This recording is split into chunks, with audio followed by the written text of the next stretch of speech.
Hello. आइए दोस्तों शुरू करते हैं।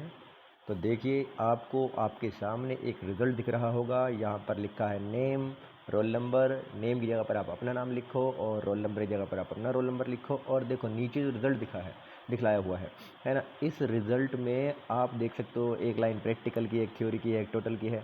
आपके हाथ में प्रैक्टिकल नहीं है तो उसको इग्नोर करो। आपके हाथ में थ्योरी है, आप थ्योरी का एक एवरेज मार्क्स मान के चलो भाई, हमको इतने लाने ही हैं। जैसे मैंने यहाँ पर रखे 65, हर किसी का टारगेट कम से कम होना चाहिए अगर टॉप करने हैं आपको। तो अगर आपका 65 आपका टारगेट है तो ये मान के चलो किसी नंबर में हो, मतलब किसी सब्जेक्ट में हो सकता है नंबर कम आ जाए। जैसे कि मैथ में हो सकता है भाई 65 की जगह 60 आ जाए तो कोई बात नहीं। कहीं एसएसटी में या ड्राइंग में आपके 65 की जगह 70 के आसपास भी ज़रूर आएंगे तो मैनेज हो जाएगा। एवरेज अपना एवरेज बनकर रहेगा, है ना। तो कहने का अर्थ ये है आपके दिमाग में बिल्कुल क्लियर कट आइडिया होना चाहिए कि भाई देखो अपने को इतना टारगेट करना, इतने नंबर लाने हैं और उसी के हिसाब से मेहनत करनी है। देखो क्या होता है, जितना हम जैसे हम सोचते हैं वैसे ही हमारे अंदर से एनर्जी निकलती है। अगर आप सोचोगे ही नहीं कि भाई इतने नंबर लाने हैं तो आप वो मेहनत भी नहीं करने वाले। तो अगर आप सोचोगे भाई 65 लाने हैं तो एनर्जी भी अंदर से वही निकलेगी 65 वाली, है ना। ये जो 65 लाने कितने लाने हैं, 70 में से। और बाकी ये जो 28 है ये किस में से आते हैं, प्रैक्टिकल के जो 30 नंबर तो उसमें से। मिलकर अपना एवरेज करीब 93 के आसपास बैठेगा, जो कि एक बहुत बहुत बहुत अच्छी परसेंटेज होती है। आइए शुरू करते हैं। चलो भाई आज हम पढ़ेंगे यूपी बोर्ड 2026 का मैथ का एग्ज़ाम के 2 मार्क्स वाले क्वेश्चन। देखो उसमें जो पहला क्वेश्चन आया था वो था prove that 6√3 is an irrational number. तो हमें ये प्रूफ करना है। इसके लिए हम क्या करेंगे, हम एक मेथड का इस्तेमाल करते हैं जिसका नाम होता है कॉन्ट्रडिक्शन मेथड।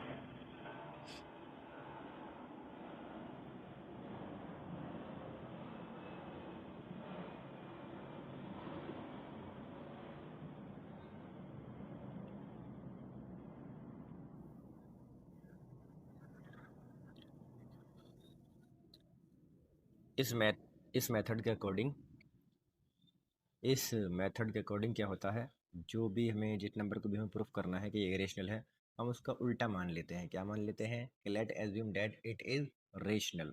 जब हम इसे रेशनल मान लेंगे तो सीधी सी बात है, फिर ये किसके बराबर हो जाएगा, पी बट्टा क्यू के बराबर हो जाएगा। और यहाँ पर पी और क्यू को प्राइम नंबर होंगे, साथ साथ में क्यू बराबर 0 नहीं होगा।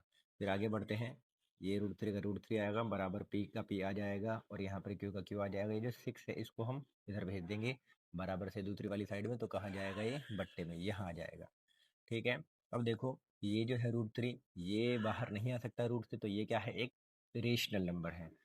जबकि ये देखो ये इक्वेशन की फॉर्म में, पिवट की फॉर्म में है, तो ये जो है ये हमारे क्या है, एक रेशनल नंबर है। तो इसलिए हम यहाँ पर अब बता देंगे, एक्सप्लेन कर देंगे। क्या एक्सप्लेन कर देंगे, √3 is a rational number and p/6q is a rational number and we know that any rational number does not equal to any irrational number, therefore our assumption was wrong due to contradiction.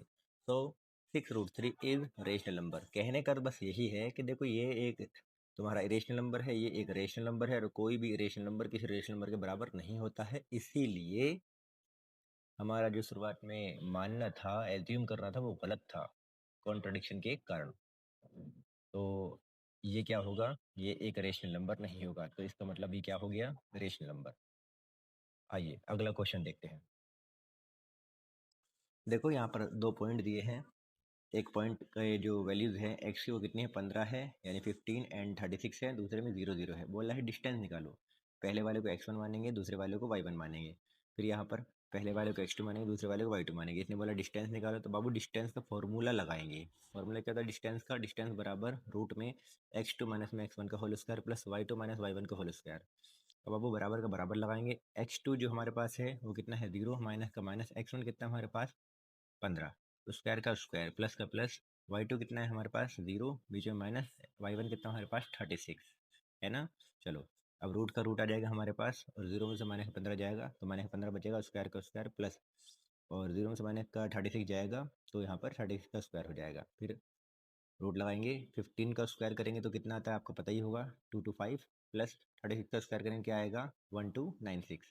दोनों को add कर देंगे, आएगा root के अंदर कितना 1521 यानी कि 1521। अब ये जो होता है ये स्क्वायर होता है किसका, 39 का स्क्वायर होता है, तो स्क्वायर इसकी जगह पे स्क्वायर लिखेंगे 39 का, इससे रूट कैंसिल हो जाएगा, 39 बाहर आ जाएगा, ये हमारा आंसर होगा।